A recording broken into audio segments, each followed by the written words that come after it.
Processes and tools dominate today's Agile discussions, but we are devoted to the individuals and interactions that make it work.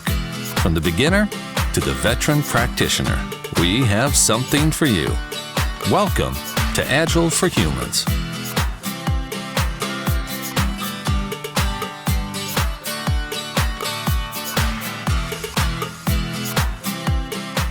Welcome to this week's episode of Agile for Humans. I'm your host, Ryan Ripley. Joining me today, good friend from the neighboring state of Ohio, Joe Astolfi. Joe, how are you? I'm great. How are you, Ryan? I'm great. It's great to get to talk to you. I don't get over to Columbus as much as I would like. We do get to at least see each other once a year, and now we're going to start hanging out on Skype, so that's awesome. Perfect. And thank you so much for inviting me. This is a long time coming. So Joe, for those of you that are not familiar with him, he's part of the, I see him at Path to Agility, so that's the COHA conference. It's actually coming up here in May, and we'll get a link to the conference and all of that stuff that's coming up. It's the conference I think Faye Thompson puts together through COHA and CareWork. Really great event. Joe and I typically make it there each year. Part of the highlight of me for that event is actually Joe's wife.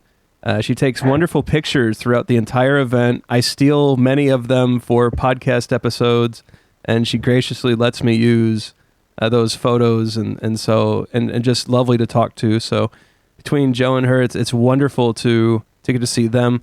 But for those of you not familiar with Joe, he's an Agile coach out in the Midwest. I think for this conversation, though, the title that we're going to be really zeroing in on, he's a leadership coach. And so Joe is a longtime member of the Leadership Gift. That's Christopher Avery's leadership program. It's really all around responsibility, and it's a fascinating program. It's one that, first of all, the listeners, you'll remember that Christopher Avery was on the show a few episodes back, talked about his journey through responsibility, starting from when he realized the need for it, and then his journey through learning all about responsibility. Joe started as a practitioner. He's now a leadership coach, well-versed in this topic. It's very topical for me, especially because I've actually just signed up to join the Leadership Gift. So I will be in the new set of modules starting, I believe, on March 3rd. So I think module 1 is this coming Friday, which would be March 3rd, and very excited to get started. So I thought it'd be great to have Joe come on and talk about his journey through the Leadership Gift and what, being a practitioner and now a coach has meant to him through not only, I think, his career, but also a huge impact on his life, as we've talked through, and as he's coached me from time to time on how great this program is. And now that I've taken the plunge, I'm excited to hear what the path could look like. So Joe, thanks again for doing this. Yeah, and again, thanks so much for having me, and congratulations on joining the program. I think you're going to get a lot out of it, and some things you might not even be aware that you could get out of it. And I think that's part of the value and wonder of this program and why I've been a member for so long. So Joe, let's start there. What led you to heading down this really interesting path of responsibility? It was like many things. It just was happenstance, I guess. So I was with an organization where I was a director in the IT group, and we were going through an Agile transformation. Our senior leadership brought Christopher Avery in to do a workshop because they recognize that when you move to agility, there's a need, there's a cultural change, right? And there's a need for the leaders and managers to be different, to really get the most effectiveness out of their people. So in 2007, Christopher came to our company and did a workshop, and at that time it was called Responsibility Redefined, and he led us through this workshop. And like anything else, right, this thing pops on my calendar, and we get a little note that, hey, please come to this. It's part of our Agile journey. And I had no idea what it was about. So that was my introduction, and Christopher and the material completely blew me away. And it sounds funny to say it, maybe to some people, but it was life-changing. And I've told Christopher that, and when I decided to officially join the program, I told him, when I spent the couple days in that workshop, it was truly life-changing because it centered me and focused me in places I didn't really realize I needed centered and focused. So yeah, 2007 was introduced to it. We used the responsibility process in our organization amongst ourselves as leaders to help each other tackle problems, get past stuck points, accede to new resourcefulness. And my manager at the time would work on it with me. And so she was a big fan of the program and of Christopher and of the material. So she would work on it with me and mentor and coach me through it as well. So that was really my introduction back in 2007. And it was totally by happenstance because our leadership brought Christopher in, and I just stayed with it and kept in touch with Christopher since then. So when you started learning about the things that you needed to focus and center on, and hopefully this isn't too personal of a question, but from a career perspective, what were the things that perhaps weren't as clear or as focused as they could have been? And how did you start applying some of these principles to bring clarity to the work you were doing? The biggest thing was I began to recognize how I was holding myself back.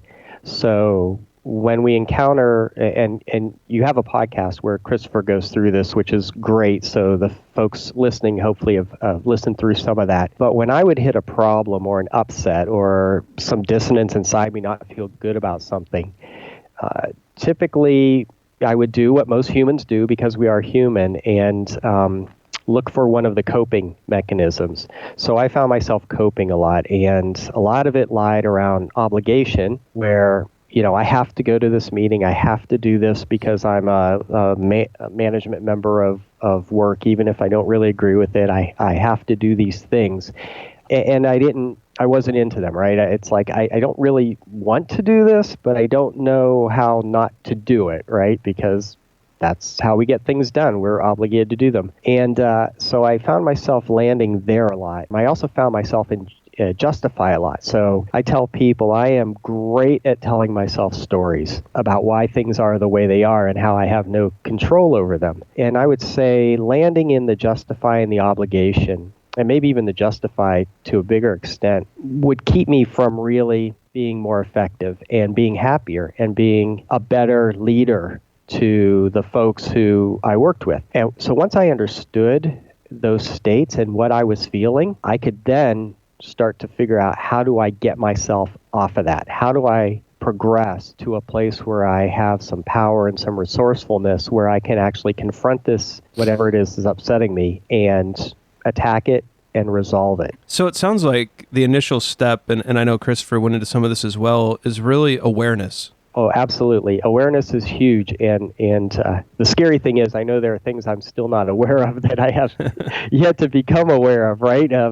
That's the point. You're not aware. But yeah, absolutely. It was getting that awareness that this was actually preventing me from moving forward. So yeah, awareness is a big key. So as you learned these lessons and you moved through, what were the noticeable changes that you saw happening in your career as you became more aware of not only the things that were bothering you on the inside, but the things that were also setting you back, maybe through the mental models and the way that you were coping with things? I'll personalize this some for folks listening because, the model is very specific, right? Walks you through the steps, but I'll internalize and talk about some of what I felt because I think that helps people understand how this works. One of the first things I would notice is I would notice that I wasn't happy, and then I would search for why. And when I searched and gained that awareness, many times I would get angry, right? Because I realized, wow, you're justifying Joe. How could you do that? You shouldn't. And so I would get angry with myself. So, I would go right to the next step, shame.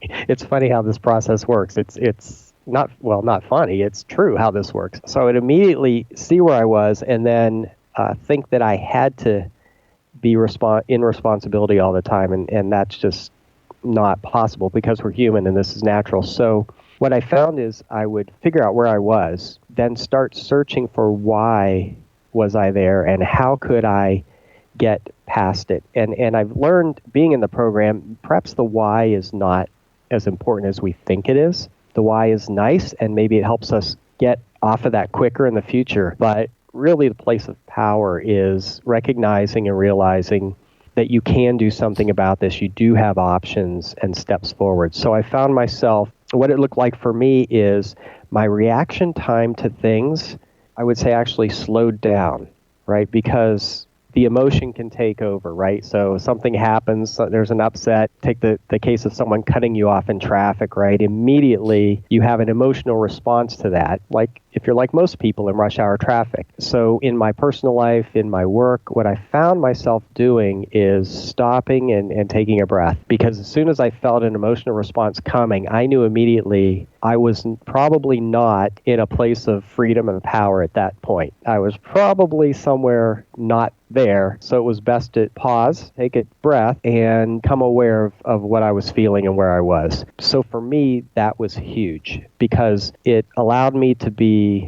a little more specific then in what my next steps were, right? Rather than a pure emotional response of upset, which could be, either a judgment of that was good or bad, or a look that maybe someone catches, or a snipe at your loved one. It became a pause, and now how do I really want to respond to this? And I'd say that was one of the biggest immediate changes I noticed, and not that I was always successful at it, nor am I still, but again, at least that awareness now is there.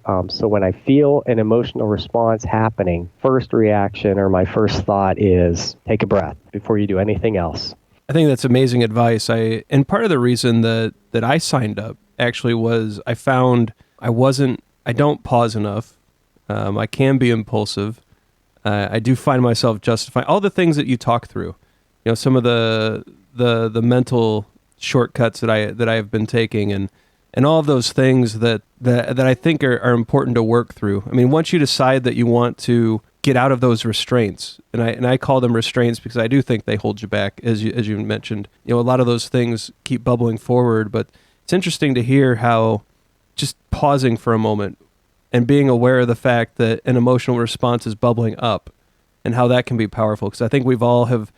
Like you said at the end there of taking the swipe at a loved one, or because that at the moment that comment was satisfying, but then immediately damaging and hurtful. And how many times have people wished they could take that back? Or even in a meeting where you have an outburst that perhaps it felt good to say, but did nothing to help the situation or diffuse it, where just a pause and a deep breath perhaps would have made you more present, which I think is step one, to get back to present, and then also doing something where you're not just coping or doing something emotional. So very powerful stuff. It also, what I tend to think towards is the power of no. It seems like that this type of thinking and this type of awareness really lets you get down to the core of who you are, what you want to accept and what you won't accept, and almost empowers you to say no to things that you don't really want to do. Right. I mean, that's exactly correct. So we feel in obligation for things, right? And that's that's the last state, if you will, before you reach responsibility, because obligation looks like we're being responsible people, right? I should go to that meeting because my boss invited me, or I should, right? We should on each other. I should do this. I should do that. And that looks like we're being responsible adults, and that's the phrase we use, right? Well, he's being responsible, he's doing what he should do. But there's a difference between that, which is obligation, because you feel like you should, but maybe, to your point, you don't really want to, right? It's not where your heart is, versus taking 100% responsibility, which is taking that situation and saying, how do I address that with complete freedom, power, and knowing that I'm at choice about that situation, right? And at choice, it could mean I choose to do it or not, but choice could also mean I choose to do it because I want some greater good. And I'll give a great example of this, which sticks with me all the time, and it's a conversation I had in one of our leadership gift coaching sessions. It's what I call the cat box principle, right? So I don't go home every night and say, boy, I want to clean the cat box, right? I mean, it's not a necessarily pleasing chore. It doesn't take but 5 minutes, but, it's not something that you think about, boy, that's really something I want to do, is clean the litter box today. However, what do I want from that situation, right? Well, I want a home that smells nice. I want a healthy cat. I want my guests to come in and not smell, right, a litter box. No, I have an animal, and I want that pleasant environment. So those are the things I want, and this is one little step that gets me to the greater one. So do I, as itself, do I really want to clean the cat box? Well, if that was the only thing that meant, well, probably not. But because of the greater want I have, of course, I'll clean the cat box, right? Of course I'll do that because it satisfies a greater want. So I don't need to feel obligated to do it any longer because I want what that brings me. Hey everybody, Ryan Ripley here. We're going to take a quick break for a message from TechWell's Agile Dev West conference. When we come back, more with Joe and the Leadership Gift Program.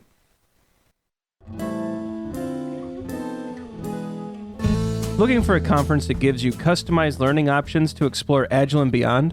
Attend Agile Dev West, the premier Agile event, June 4th through the 9th in Las Vegas, Nevada, covering the latest techniques and topics no matter your level of Agile adoption.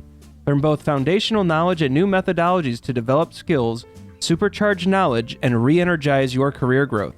Take deep dives into topics such as implementation, testing, leadership, Scrum, enterprise, requirements, techniques, and more. As an added bonus, the event is co-located with Better Software and DevOps West conferences. Your one registration automatically gives you access to all three programs. This means you can choose from over 100 learning and networking opportunities to build a customized week of learning that fits you and your organization's specific needs. Explore the program at well.tc/AgileDev. Agile for Humans listeners use the code AgileDev to receive $200 off their conference registration fee. Register by April 7th. Super early bird deadline for a combined savings of up to $600 off at well.tc/AgileDev.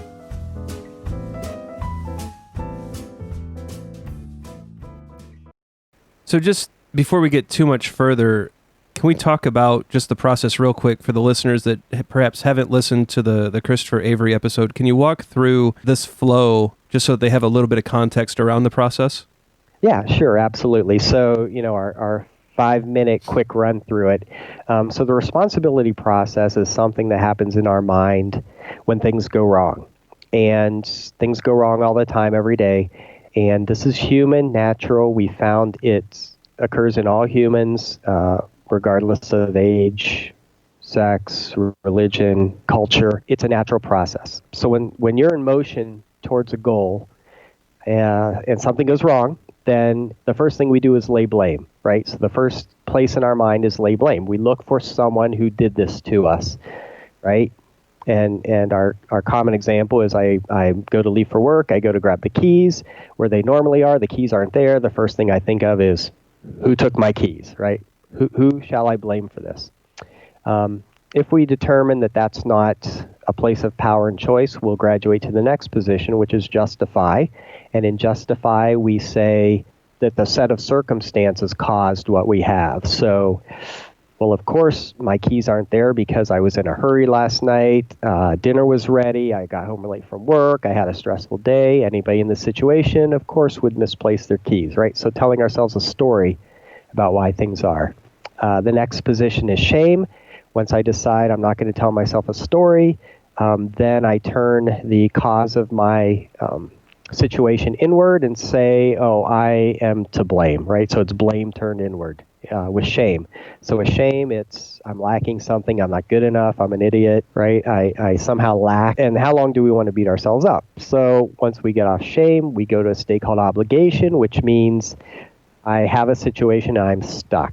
So I'm stuck in the situation, I can do nothing about it, I'm powerless, and we call it the state of have to, don't want to. I have to have this, I don't want it. I have to do this, I don't want it. And then once we decide that's not a powerful place to be either, we graduate to the final step of responsibility, which is 100% freedom, power, and choice over what we have, and knowing that we have the power to do something about it. So very quickly, that's the walk through the responsibility process. Well, thanks for that. I think that's helpful to the listeners. And one of the nuanced questions that I had early on, and that I'm I think I've worked through is that there is a difference, and I think Christopher makes this very fine point in his book on the responsibility process between accountability and responsibility. Can you help the listeners kind of make that differentiation? Because unfortunately, those words, they're used interchangeably, but in this context, they're very, very different.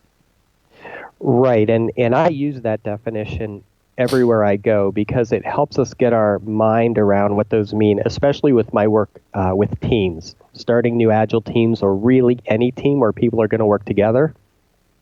So we have specific definitions for accountability and responsibility. Because those words are interchanged so much, they really have lost their meaning. So for us, accountability is an external, someone is holding you to account for something. So think about organizations, right? You are hired in an organization to do something, right? You have a job description. So you are being held to account to execute on the items in your job description, right? So that's accountability. It's people expecting something of you that you're to perform or to do. We're married, so we have plenty of accountabilities with our spouse, right? Exactly. We are being held to do some certain things or be some certain things. And that's fine, right? There's nothing wrong with accountability. It is what helps organizations exist and succeed. The difference with responsibility, though, is it's an internal feeling. So while we might be held to account for something, we may or may not feel responsible for that. And I use the example of folks who have children, and let's say children have chores, cleaning their room, taking out the garbage, whatever it is, right? And I'll ask, how many of you hold your child to account to clean their room, right? And most people do. And how many people think their child feels responsible to clean their room, right? And there's usually some laughing because it's like, yeah, it doesn't happen, right? So the internal accountability is not there. They don't want that. They don't understand why it's important. They don't feel internally accountable to do it. So it doesn't happen. That doesn't mean they're bad. That doesn't mean they're trying to disobey. It just means they don't have that feeling of responsibility internally. And let's face it, the same thing happens at work, right? There are probably some things each of us are held to account for at work. We don't feel especially responsible for those things. Or someone is holding us to account for things, and we know we don't feel responsible for those things. And that causes some dissonance and lower performance than what we could potentially have. So those are kind of the two definitions of accountability and responsibility. Accountability is external. Responsibility is that internal feeling. And it's an important distinction to make, and really appreciate you doing that. Something that you brought up is when you start to coach Agile teams. And so now we have this responsibility process through the Leadership Gift program that seems to be about individuals and the way that they navigate through adversity, and how we take those situations and process through them to the points where we're empowered to make positive change. How do you take these concepts that on the surface look like they're geared towards individuals and bring it to a team setting? Yeah, that's a great question. So let's talk about Agile teams. And it can be applied across teams, but Agile teams are a really good one to apply it to, and why the Agile community has embraced Christopher and the responsibility process and a lot of this data and information. When you have a team of folks and they're an Agile team, we value getting the work to done and helping each other getting the work to done. We de-emphasize individual accomplishments, right? And it happens with other teams, but especially with Agile teams, and if you think Scrum teams, right? So at the end of the day, and it's even built in the principles, the value we have is getting work done, delivering work. We don't care as much about what I did personally as an individual. And I relate it to a sports team, right? You can have, LeBron James have a great game, and he most usually does, but if the Cavs lose, what's it matter? Right? At the end of the day, what does it matter he had a great game? It doesn't, because the goal is for the team to win. So with Agile teams, we talk about being held to account. So if I'm a tester, I'm held to account to perform testing, to write tests maybe, to execute tests, to report bugs, whatever it is traditionally my job description says I do. But if we extend that to responsibility, then these might be my accountabilities, but I want to be responsible or feel responsible for the success of the team. So if the most important thing for me to do next is to talk with a business partner about this new feature they're thinking about, then that's what I do. If the next most important thing for me to do to help the team get our work done is to write a document or meet with somebody to get their approval on something, or even if I have the skills to do some coding, then that's what I do, right? Because I feel responsible to get the work done, to get the team successful.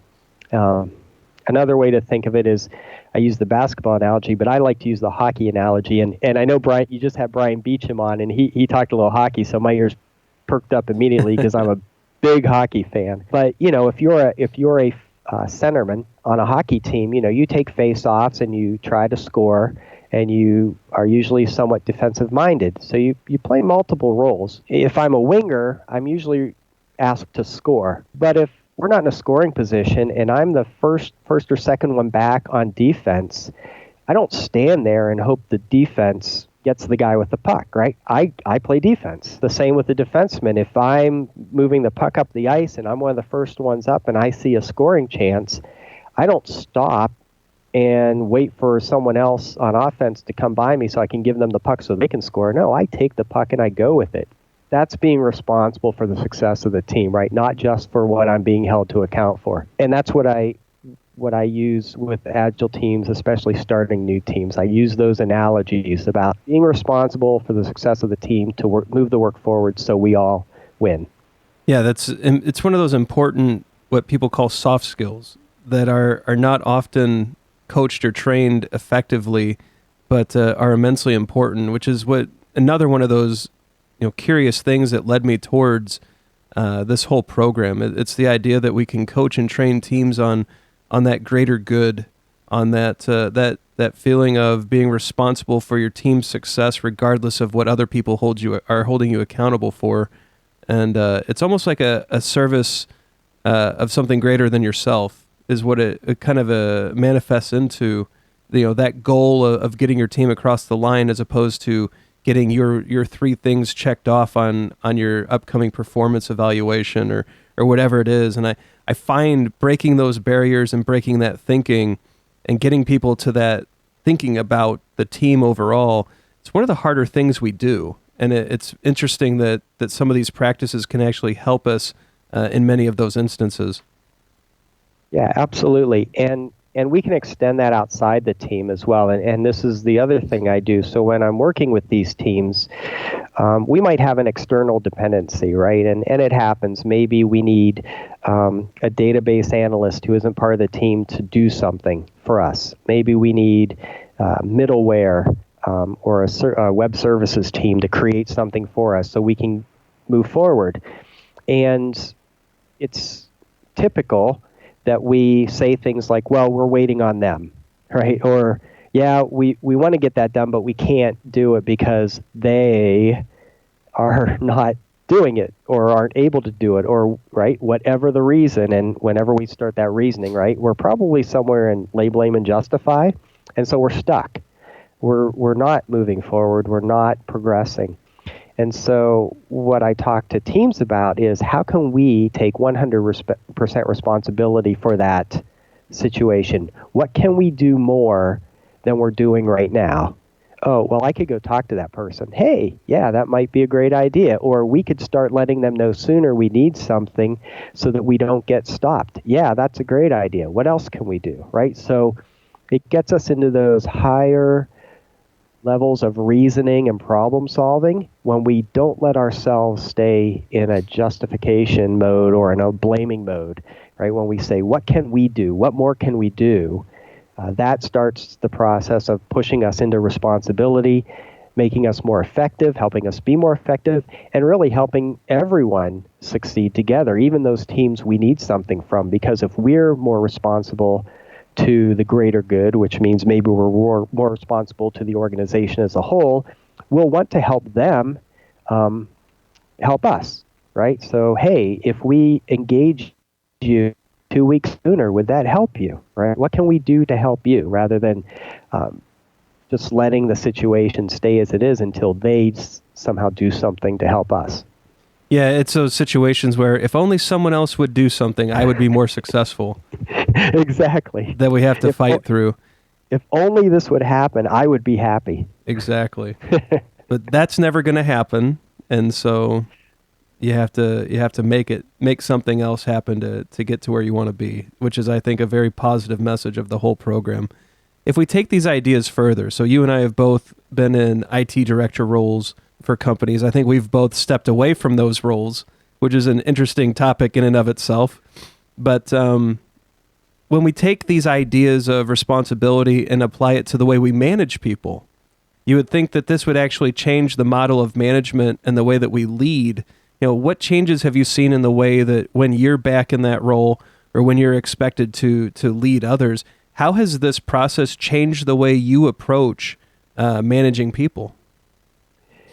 That's a great question. There are so many distinctions, and you'll see in anyone who goes down this path, we'll see there are millions of distinctions that can be made. One of the things I have noticed about myself, and again, it's going to be a little personal for everyone depending on where they tend to land and where they tend to get stuck. But one of the things for me is I absolutely refuse to have certain things. Where before I would say, well, we're stuck, there's nothing we can do, right? And that's one of the biggest ones we hear. Well, that's how it is around here. That's how it's going to be. There's nothing we can do. I refuse to believe that. I will not let myself believe that any longer. And I'll push other people to see how deeply ingrained is that in them, and can we move them somewhere to really take ownership of the situation and do something about it. There's always something more we can do, usually. We just maybe haven't thought of what that is, or in some instances maybe felt like we weren't, and I'll use quotes, allowed to do it, right? There are a lot of rules and processes and informal cultural things that can hold us back from really being as successful together as we can be. So one of the biggest things I notice is refusing and challenging our current situation and trying to move us to somewhere that's more resourceful, where we actually are controlling our destiny. Yeah, I think there's an amazing amount of application for these ideas, whether it's through an Agile coaching role, a Scrum Master role, a product owner role, Agile teams, all of those things. And it's certainly why Christopher keynotes at so many different Agile conferences and has just been embraced by many of the top members of our community. If you look at the alumni list, it's just an all-star list of Agilists that have taken these teachings, yourself included, Joe, and brought them forward to launching many different teams. It also seems like, and I won't get too detailed about this with you because it is a personal application, but it seems like even marriages can benefit from this type of thinking. It seems like relationships with friends, family members, turning the thinking towards away from if only someone else would do something, but to how can I challenge and change the situation, seems like it would reap a lot of rewards in all of the important relationships in your life. Yeah, I think it really does, and that doesn't mean it's easy or it works all the time or things are smooth all the time, right? There's still problems, there's still upsets. In fact, I'll go ahead and tell a tiny story about last night, right? When I knew I was going to be doing this podcast, and I asked my wife to help me because I don't use Skype very often, and I wanted to make sure Skype was working and make sure my audio was working and this headset worked okay. And she hadn't used Skype in a long, long time. In fact, I don't know that she ever has used Skype, but we knew she had an account. And we couldn't figure out her password. And not only couldn't we figure out her password, but then you had to send all this information to Microsoft, and then they did a validation of whether they thought you were the person or not. And it came back that, yeah, she didn't give them enough information because the things they were asking us, we had no idea. We're like, we don't know what the answer to that is. So you can imagine she wants to help me because I asked her, and there was some tension, right? That, wow, we're in a process, in motion towards a goal, and we can't get there, and something has stopped us. So in that situation, it's very easy, right, especially with people close to you, to have the quick emotional reaction and get frustrated and that happened, right? There was some frustration there on both of our parts, and the great thing is, because we both know this responsibility process, and I'm a coach in it, and I live it, that we both took a deep breath, right, and took a step back and said, look, there's no reason to be frustrated about this or upset about this, and what can we do, right? What is important? What can we do? And so that's what we did. But yeah, to your point, something very simple, and we've all seen it, especially with loved ones, but even something at work can set us off and set us down this path of where we don't want to be, where we don't want to end up, right? Of emotions, and to your point, sometimes maybe saying something that you wish you hadn't, or something, and then cleaning up is much more difficult than just stopping and kind of changing direction or recentering yourself. And there is a lot of information in the program about cleaning up relationships or cleaning up things that haven't gone as well as you want. So that's another thing I've taken from the program, is cleaning up your messes, right? What is the powerful way to clean up when you've been the cause or partner in something that hasn't gone well? And it's hard stuff, but it's very powerful. Yeah, it also fills a gap, at least one that I've had in my mind, where a coaching mantra is model the behavior you want the team to display. But what does that mean? And so you're trying to figure out, okay, I think these are the behaviors that would be good, so on and so forth. But when you look at the model that Christopher has set forward, if you're modeling these behaviors, it's hard for the team not to step up. Like, if you're basically showing them what responsibility looks like, the team becomes responsible not only to themselves, which I think is the first step, but to each other. Performance can only improve. So I think it fills a lot of interesting gaps. It is applicable across many different areas. As you noted, though, because the way we're talking about it, this all sounds very easy. I have some insights because I have friends like you and Tim Oninger and a number of other people who have been through it and who have talked about it on the show, fully aware that this is a multi-year difficult process to actually undo, for me, 37 years of interesting thinking processes, right? That's not an overnight change. What am I in for here? What can you give kind of the listeners and myself kind of some insights into what like we said, the first module is Friday. As we go through this process, what does it look like as far as the modules and the mastery discussions and all of those things? What does some of that look like?